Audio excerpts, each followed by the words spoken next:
Your label dies with this flame. I'm 35 years old and worth approximately $65 million, which in startup terms makes me basically ancient, but in trust fund years makes me the lucky kid who got rich with computers. My name is Jake Martinez, and I founded Tech Legal, a legal technology platform that uses artificial intelligence and machine learning to automate contract reviews, due diligence processes, and compliance monitoring for major law firms and corporate legal departments. We completed our Series B funding round 7 months ago, $41 million led by Sequoia Capital, with participation from Andreessen Horowitz and several strategic investors who actually understand what we're building.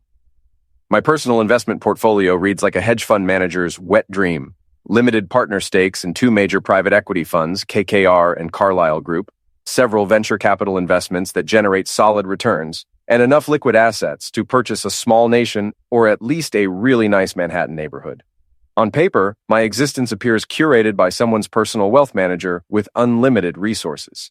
Custom Tom Ford suits hanging in my closet like expensive armor, a Tesla Model S Plaid that accelerates from 0 to 60 faster than most people process rejection, and an Upper East Side penthouse with floor-to-ceiling windows that frame the city like a commissioned masterpiece. But here's the brutal truth about marrying into generational wealth. Your new money, regardless of how many zeros follow it, will perpetually be treated like monopoly currency by people who've never actually earned their fortune through blood, sweat, and 18-hour coding sessions fueled by energy drinks and pure determination. My wife, Emma Whitfield, represents what you might call genetically engineered success. She works as a litigation associate at her father's prestigious firm, Whitfield and Associates LLP, the type of white shoe legal establishment that makes other elite firms feel inadequate about their historical pedigree and client roster.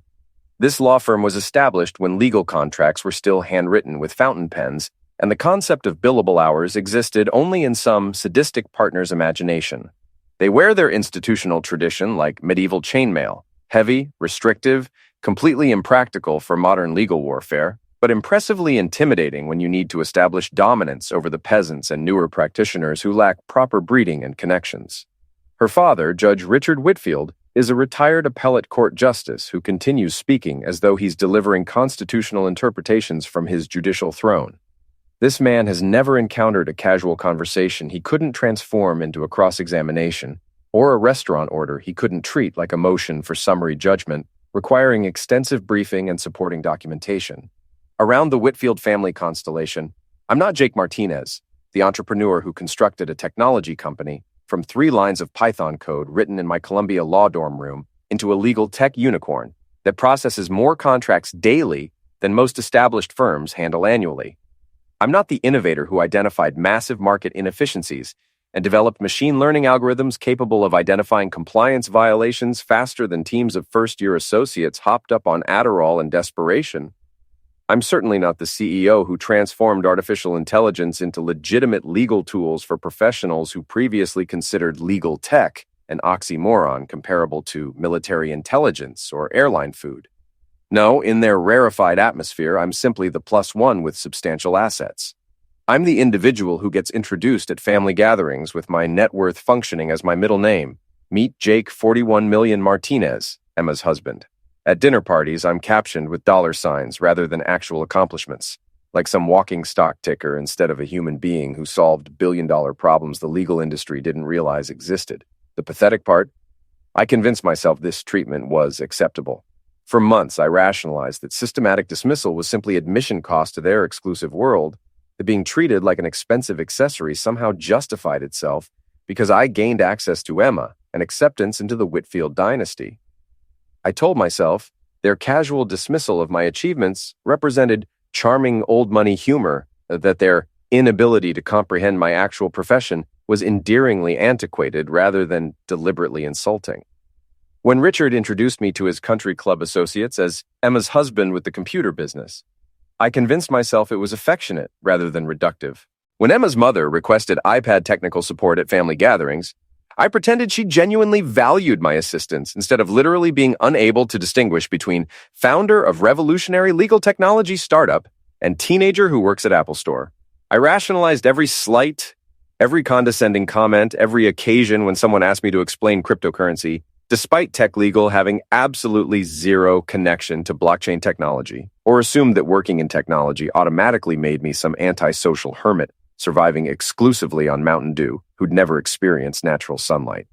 The Whitfield dinner party circuit represents performance art disguised as social gatherings, where Emma's circle recites accomplishments like prepared shareholder meeting statements.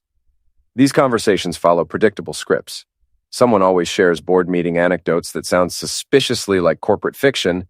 Everyone owns summer properties they reference by prestigious neighboring towns, rather than actual addresses, and expensive single malt whiskey flows like it's government subsidized.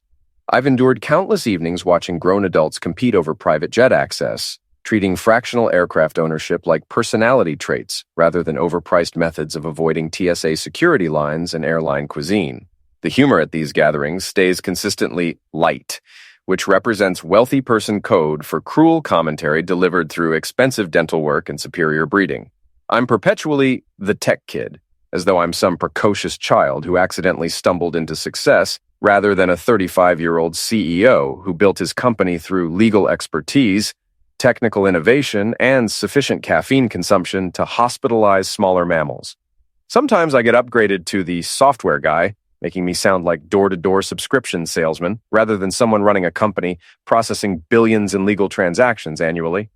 My personal favorite nickname became the shareholder with feelings, coined by Richard after I suggested maybe we shouldn't use our Series B announcement as dinner conversation at his wedding anniversary celebration. Apparently, maintaining appropriate social boundaries indicates emotional instability in their worldview. The legal industry references at these dinners prove particularly galling. These people treat contracts like cocktail napkins, decorative paper intended for scribbling and discarding. Richard once informed a table of guests that compliance is for other people, which seems rich coming from someone whose retirement fund depends entirely on others actually following regulations he used to interpret from the bench. Emma represents the worst aspect of this entire situation. She calls tech legal cute during private moments, like I've constructed an adorable lemonade stand rather than a revolutionary platform that's transforming how major firms handle document review and contract analysis. But watch her LinkedIn profile illuminate every time we close major enterprise deals or get featured in legal technology publications. Suddenly, my cute little company transforms into a significant career asset worth posting about, complete with thoughtful commentary about legal sector innovation and hashtags about entrepreneurship and disruption. The cognitive dissonance is absolutely breathtaking. She spends dinner parties making jokes about my computer hobby, then crafts LinkedIn posts the following morning about her pride in being married to a legal tech innovator, transforming the industry through artificial intelligence and machine learning. She wants social media credit without social acceptance, professional benefits without personal respect. Her firm, Whitfield and Associates, uses our software under what I can only describe as a charitable enterprise agreement I approve to maintain family peace. They receive discounts that would make our CFO weep if she understood the full extent. We're discussing a white shoe firm billing $1,400 hourly, getting cutting-edge legal technology for less than mid-sized practices pay. The truth is, the Whitfields prefer my money to my presence. They tolerate my company because my bank account generates enough heat to warm their cold, judgmental hearts. But given the choice between having me at dinner versus accessing my assets, they'd choose assets every time. I'm like a particularly lucrative trust fund that unfortunately has opinions and feelings, useful for funding their lifestyle, but inconvenient for actual human interaction. I learned to smile and sign checks, which represents the most pathetic admission possible.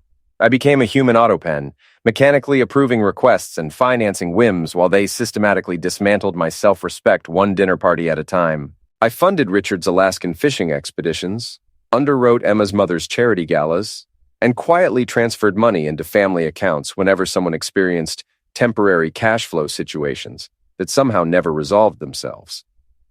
But here's where their arrogance finally worked in my favor. They became so comfortable treating me like a reliable ATM that they stopped monitoring what I was actually doing with the rest of my investment portfolio. While they made jokes about my tech hobby, I was quietly moving assets into new family trusts with security measures that would make Fort Knox jealous. While they patronized me about my computer company, I had my legal team audit every financial connection between my holdings and the Whitfield family ecosystem. I started treating our relationship like the business transaction it had always been, except now I was reading the fine print.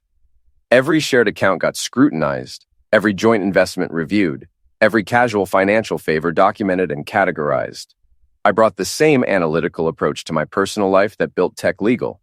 Systematic, thorough, completely focused on identifying inefficiencies and potential vulnerabilities. The irony is delicious. They created their worst nightmare by treating me like a wallet with a pulse. They taught me that our relationship was transactional, that affection was conditional, and that respect required purchase rather than earning. They provided a masterclass in emotional cost-benefit analysis, and I was ready to graduate. What they didn't realize is when you treat someone like a business partner rather than family member, you give them permission to start thinking like a business partner. And business partners, unlike family members, have exit strategies. Nothing says family celebration quite like your wife requesting that you sponsor her father's birthday party, as though Richard's 68th trip around the sun requires corporate underwriting rather than actual family contributions. Emma approached me about Richard's milestone birthday with casual entitlement of someone who's never checked her bank balance before making purchases. She didn't ask if I wanted to help pay for the party. She asked me to sponsor it, which is corporate speak for paying everything while receiving zero credit. The venue alone cost $46,000, more than most people earn annually, but in Whitfield world, that apparently constitutes intimate family gathering money. The location was some glass and steel monument to excess in Midtown Manhattan, the type of place charging by marble square footage and considering anything under 5 figures casual weekday lunch budget. This wasn't a restaurant or private club. This was a curated experience designed for people needing their wealth visible from orbit, complete with dedicated sommelier, florist, and probably therapist for guests suffering anxiety attacks from excessive, ostentatious luxury. I paid the vendors through Meridian Holdings LLC, one of my special purpose vehicles typically used for hospitality investments and real estate transactions. It seemed cleaner, more businesslike, more like the corporate sponsorship arrangement Emma had explicitly requested, rather than the family contribution she pretended it was. Plus, running expenses through an LLC meant documentation, receipts, and paper trails that would make my accountant happy and my lawyers even happier. For the occasion, I wore my finest Tom Ford suit, charcoal Italian wool cut so precisely it probably qualifies as architectural engineering. This wasn't just clothing, it was armor designed to survive the social battlefield I was entering. Emma wore what I'd recognized as her courtroom smile, reserved for hostile witnesses and opposing counsel. Except tonight she was wearing it for her own husband. That should have been my first warning about how the evening would unfold. The Whitfields arrived like they were making grand entrances at their own press conference. Richard worked the room with practiced efficiency of a politician campaigning for re-election, shaking hands like he was still delivering verdicts and dispensing wisdom like he was being paid per platitude. Retirement clearly hadn't diminished his appetite for attention. If anything, it had concentrated into more potent judicial narcissism. Emma's cousin Bradley was already 3 drinks deep, bragging about some sure-thing acquisition his hedge fund was supposedly orchestrating. The way he described it, you'd think he was personally responsible for the next great corporate merger, rather than being a mid-level analyst who probably spends most time updating PowerPoint presentations and fetching coffee for actual decision-makers. But confidence is hereditary in the Whitfield family, along with impressive ability to inflate minor professional responsibilities into world-changing achievements. Her sister Caroline had apparently appointed herself CFO of her boyfriend's startup. Hilarious, considering the boyfriend's startup was a social media app helping people find optimal brunch locations in their neighborhoods. She kept discussing how they were waiting for the VC term sheet to hit, as though Sequoia and Kleiner Perkins were engaged in bidding wars over revolutionary brunch location technology. The delusion was almost admirable in scope and ambition. I gravitated toward the bar, pouring generous glasses of 25-year Macallan single malt, premium whiskey costing more per ounce than most grocery budgets. The irony wasn't lost. Drinking whiskey more expensive than many monthly rents while surrounded by people who considered my life's work adorable. I positioned myself by floor-to-ceiling windows, ostensibly admiring Manhattan's skyline, but actually counting emergency exits like planning my own escape strategy. The view was spectacular. Central Park stretched like expensive green carpeting, city lights twinkling below like scattered diamonds across black velvet. This was the perspective real estate agents describe as priceless and charge accordingly, supposed to make you feel successful, accomplished, grateful for good fortune. Instead, I felt trapped in an expensive terrarium on display for people who found me interesting, primarily because of my net worth.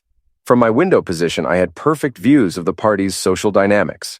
Richard holding court near appetizer stations, surrounded by retired judges and current partners from various elite firms, all nodding sagely as he dispensed legal war stories and judicial wisdom. Emma was networking with precision, working the room like campaigning for office, ensuring she hit every important conversation cluster with perfect charm and professional insight. But I wasn't just observing, I was studying. Every conversation, every casual reference to family business, every offhand comment about assets and investments was being cataloged and analyzed. I was treating this like market research, gathering intelligence about people who'd spent months treating me like an expensive pet. The Macallan was smooth and smoky, with leather and oak notes reminiscent of old law libraries and serious conversations. It was whiskey demanding respect, rewarding patience and attention, unlike the company I was keeping. That's when I discovered the name tags by the entrance table. The setup was elegant as expected from a $46,000 venue. Crisp white linen tablecloth, probably Egyptian cotton, little crystal bowls filled with mints nobody would eat, but everyone would admire. There, arranged in neat rows like corporate organizational charts made flesh, were the evening's name tags, each a carefully crafted piece of family branding designed to remind everyone exactly where they stood in the Whitfield hierarchy. Richard the judge was positioned prominently, because even in retirement, Richard couldn't resist judicial authority's gravitational pull. The parenthetical wasn't just descriptive. It was a title, brand, reminder that this man had spent decades making decisions others had to live with. Emma the Star made me pause and reread twice. The Star. Not the lawyer, associate, or even daughter. The Star. Because apparently, in the Whitfield constellation, Emma isn't just another litigation associate grinding through billable hours. She's the designated dynasty future, the chosen one carrying Whitfield legacy into the next generation of legal excellence. Bradley the closer represented peak Whitfield delusion, taking a mid-level hedge fund analyst who probably spends time updating Excel models and rebranding him as deal-making rainmaker. I'd seen Bradley's LinkedIn profile. His biggest accomplishment was completing the CFA program on his third attempt. But sure, let's pretend he's closing billion-dollar acquisitions instead of closing gaps between ambitions and actual skill sets. There were others, each more carefully curated. Uncles, cousins, family friends, all tagged with respective roles in Whitfield mythology. The philanthropist, the entrepreneur, the visionary, titles sounding focus grouped by PR firms specializing in dynasty management. And then I found mine. Jake the Disappointment in bold letters, ensuring legibility from across the room in case anyone missed the message. Not the founder, CEO, or even tech guy. The Disappointment, apparently building a legal tech unicorn from nothing, closing Series B funding most entrepreneurs can only dream of, and creating artificial intelligence solutions revolutionizing how law firms handle contract analysis, wasn't impressive enough to merit flattering parentheticals. The laughter started immediately. Not shocked laughter. Familiar laughter. The kind coming from shared understanding. From inside jokes everyone's been enjoying for months. This was the sound of people who'd been calling me the Disappointment privately, finally seeing it in writing. Emma appeared at my elbow, champagne flute in hand, looking like she'd just watched a particularly satisfying cross-examination. She sipped her Dom Perignon, because of course it was Dom Perignon. Because why serve regular champagne when you can serve champagne costing more than most car payments, and delivered the eliminate shot with practiced efficiency. Well, she said, examining the name tag like trial evidence she was winning with. It's true. Not, it's a joke, or someone's being inappropriate, or this is unacceptable. Just, it's true. Delivered with casual finality of someone reading parking signs or announcing weather forecasts, like my disappointment status was simply natural fact. As immutable as gravity or compound interest or old money families' tendency to consume their own young. People around us glanced in my direction with peculiar expressions reserved for art you're uncertain you're allowed to touch. There was curiosity, but also anthropological fascination, like observing exotic species in natural habitats. Look, children, there's the disappointment in the wild. Notice how it wears expensive suits and makes polite conversation despite systematic humiliation by natural hunters. My first instinct was leaving. Just walking away, calling my driver, going home to my penthouse and pretending this evening never happened. Cut my losses. Write off the $46,000 as learning experience, start divorce proceedings in the morning. It would have been clean, professional, completely unsatisfying. My second instinct was older and colder, whispering something much more interesting. It reminded me that the best revenge isn't walking away from tables. It's flipping tables over and making everyone else clean up messes. I set the name tag down carefully, ensuring perfect centering on pristine linen. I wanted placement to be deliberate, intentional, like signing contracts or filing motions with courts. This wasn't anger, hurt feelings, or wounded pride. This was something much more dangerous. Clarity. The room tilted in my favor the moment I smiled. Not hurt, bitter, or sarcastic smiles. This was the smile I wore during board meetings when someone challenged our valuation models and I knew I had data proving them wrong. This was the smile I wore when competitors tried poaching clients and I knew our technology was 3 generations ahead of anything they could offer. This was the smile of someone who just realized that the game everyone thought they were winning was actually completely different with completely different rules, and I was the only one who knew how to play it. I walked back to the bar, picked up fresh Dom Perignon, holding it up to catch crystal chandelier light overhead. The champagne was perfect, tiny bubbles rising in formation like little missiles of expensive indifference. I lifted my Columbia Law class ring, the one jewelry piece I never removed. My reminder that I'd earned my place in their world through merit rather than inheritance, and tapped it gently against crystal. The sound cut through party chatter with surgical precision, not loud enough to be rude, but clear enough to command attention from everyone in the room. Conversations died mid-sentence. Heads turned. The Whitfield social machinery ground to halt as everyone waited to see what the disappointment had to say. To Richard, I began, my voice carrying easily across the room with courtroom projection they teach in trial advocacy classes, who taught me that appearances aren't the same as agreements and that loyalty without mutual consideration is just an unwritten contract no sane person should sign. A few scattered laughs rippled through the crowd, nervous laughter happening when people aren't sure if they're witnessing humor or homicide. Richard's eyes narrowed slightly, but he maintained judicial composure, probably assuming this was another case of his son-in-law trying too hard to fit in with lawyer humor. Emma rolled her wrist in that dismissive gesture she'd perfected during law school moot court competitions, the one saying, "How pedestrian," without requiring actual words. The beautiful thing about being underestimated is people stop paying attention to substance because they're so focused on dismissing messengers. And to my wife, I continued, raising the glass higher and letting my voice carry just a hint of ice that had been accumulating in my chest for months, who believes I'm a disappointment. The laughter died completely. The room got quiet in that particular way happening when social gatherings suddenly realize they're about to witness something that can't be taken back. I could feel collective breath intake, social media sensors activating in people's heads as they calculated whether they were about to see something worth recording or something they'd rather forget. Emma's face shifted from dismissive amusement to something approaching concern, but she was still operating under the assumption this was just wounded pride talking, that her disappointment husband was finally having the emotional breakdown she'd been expecting for months. "I agree," I said, and watched Emma's expression shift from concern to confusion to something that might have been actual fears first stirring, with one edit. The pause was everything.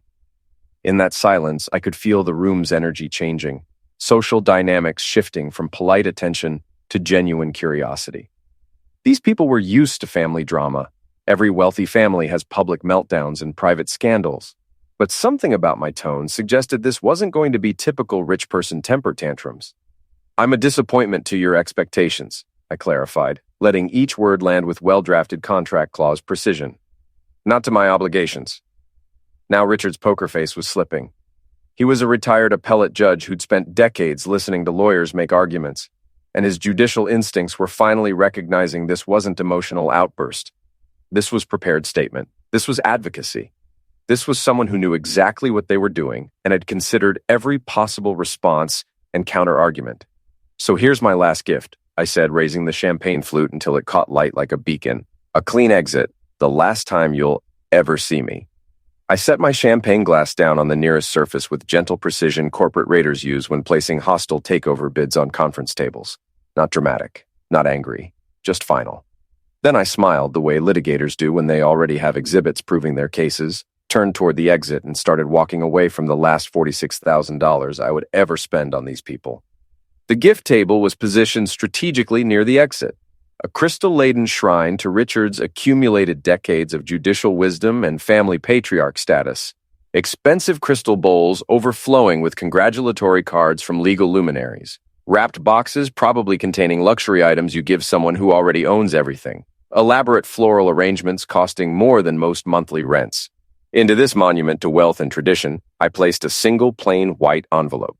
No ribbon, bow, or expensive wrapping paper, just clean white bond paper with Judge Richard Whitfield written across the front in my precise handwriting, the kind of envelope attorneys use for formal legal correspondence, immediately signaling that whatever's inside isn't birthday greetings or family sentiment. Inside were 4 documents and a key card, each representing months of careful planning and legal preparation the Whitfields had been too busy patronizing me to notice. The first document was a unanimous written consent of majority shareholders for Whitfield Properties, LLC, Richard's commercial real estate holding company, and cornerstone of family generational wealth.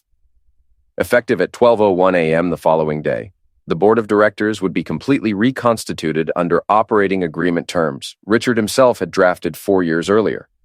My special purpose vehicle, Meridian Holdings, along with our strategic partner, Atlantic Equity, would be appointing 2 new directors to a 3-person board, giving us effective control over every major business decision. Everything was completely legal. More than legal, it was elegant. When I'd quietly purchased the distressed debt stack on Whitfield Properties 20 months ago, I hadn't just bought debt. I'd bought conversion rights, board appointment rights, and voting control triggers activating the moment certain financial covenants were breached. Richard had personally signed off on the debt restructuring, probably assuming his son-in-law was making smart investment plays rather than engineering perfectly legal corporate coups. The second document was Notice of Assignment and Acceleration regarding senior debt on the Whitfield family crown jewel, their midtown office tower housing Whitfield and Associates and generating rental income funding Richard's comfortable retirement lifestyle. That debt, quietly sold and transferred through perfectly routine commercial transactions, was now owned by Meridian Holdings. And due to several technical covenant breaches Richard's creative accounting had inadvertently triggered, the entire principal balance was immediately due and payable. The acceleration clause was beautiful. It had been sitting in original loan documents like loaded tools nobody expected would ever be fired.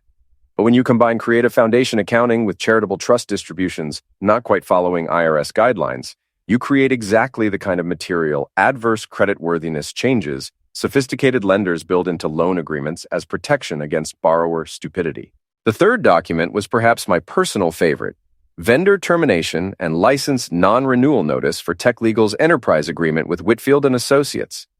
After months providing cutting-edge legal technology at below-market rates as family courtesy, we were terminating their sweetheart deal due to repeated compliance failures and unpaid overages accumulating in their account like forgotten credit card interest. The compliance failures were real and documented. Richard's firm had been using our contract analysis tools to review client documents without maintaining proper data security protocols, violating both our terms of service and professional responsibility rules governing how law firms handle confidential client information.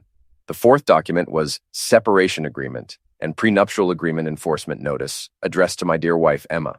Every credit card would be canceled by close of business. The Tesla would return to the leasing company that technically owned it. Her penthouse access would be revoked by Monday morning, along with keys to the Hamptons house and authorization to use private banking services making her lifestyle possible. No alimony. The prenuptial agreement we'd signed 4 years ago was ironclad, drafted by the best matrimonial attorneys Richard's referral network could provide. The same legal thoroughness designed to protect Whitfield family assets in divorce cases was now protecting my assets from the Whitfield family. The key card was the final touch. Building access credentials for the new property management company taking over the Whitfield office tower once debt acceleration was complete. The Whitfields would receive 48 hours notice before locks were changed, more courtesy than required under loan documents, but exactly the kind of professional consideration, making transitions seem businesslike rather than personal. I left the envelope next to the monogrammed cake knife positioned so Richard would see it immediately when cutting his birthday cake. The symbolism wasn't accidental. While he celebrated another year of comfortable, entitled existence, he'd simultaneously discover that his existence's legal and financial foundation had shifted beneath his feet like continental drift compressed into a single evening. 6 months later, I moved into a quiet Soho loft that felt more like home after 1 week than the Upper East Side penthouse had after 4 years of marriage. The space was clean, modern, entirely free of inherited baggage or family photos requiring diplomatic explanations to house guests. Tech Legal shipped new machine learning features, identifying compliance issues in complex merger agreements faster than associate teams armed with energy drinks and professional anxiety. Our Series B investors were practically euphoric about user traction and retention metrics, which had improved dramatically once I'd stopped treating the company like a hobby designed to impress in-laws and started treating it like the legal tech unicorn it had always been capable of becoming. We onboarded 3 new enterprise clients that happened to compete directly with Whitfield and Associates in commercial litigation spaces. Pure coincidence, of course. These firms had approached us independently after seeing our compliance monitoring capabilities and contract analysis tools in action, that they could now offer clients more sophisticated legal technology than Richard's legacy firm was just natural market forces and technological innovation results. When Emma's attorney tried one final push for what they diplomatically called temporary lifestyle support, the prenuptial contract governed outcomes with mathematical precision that had governed every other separation aspect. The court nodded approvingly at thorough documentation, proper legal procedures, and complete absence of emotional manipulation or financial gamesmanship. Richard's own attorneys had drafted agreements so ironclad that attempts to break them only highlighted their original legal craftsmanship. Some evenings I pour myself Macallan 25-year single malt and stand by floor-to-ceiling windows of my Soho loft, looking out at a city glowing like a massive spreadsheet full of opportunities and possibilities. The whiskey still tastes excellent, but better when you're drinking it to celebrate your own achievements rather than numb pain from systematic diminishment by people who should have supported your success. The Whitfield family continues existing in their reduced circumstances, probably still making jokes about disappointments and tech hobbies, blissfully unaware that the disappointment has moved on to bigger and better things. Truth turns out to be an excellent investment strategy, diversified across multiple asset classes, protected by proper legal documentation, and designed to compound wealth rather than compound resentment.